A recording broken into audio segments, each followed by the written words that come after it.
মানুষ যদি দুটা গালি দেয় চুপ করে থাকে, ও তার আমল নামা নিয়ে আল্লাহর সামনে দাঁড়াবে, আর কিয়ামতের মাঠে বহু নেকি ফ্রি ফ্রি পাওয়া যাবে।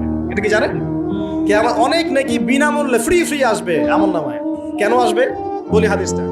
নবী সাল্লাল্লাহু আলাইহি ওয়াসাল্লাম বলেছেন, তোমরা কি জানো সবচেয়ে বড় মিসকিনকে?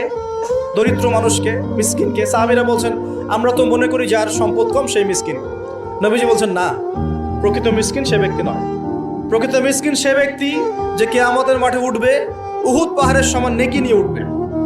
উহুদ পাহাড় দেখেছেন তো? বিশাল পাহাড়। উহুদ পাহাড়ের সমান নেকি নিয়ে উঠবে।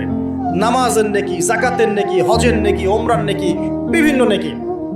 কিন্তু দেখবে সামনে বহু মানুষ দাঁড়িয়ে আছে। কেন দাঁড়িয়ে আছে?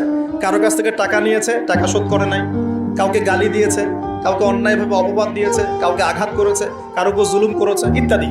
বিভিন্ন রকম মানুষের সাথে জড়িত পাপ ছিল।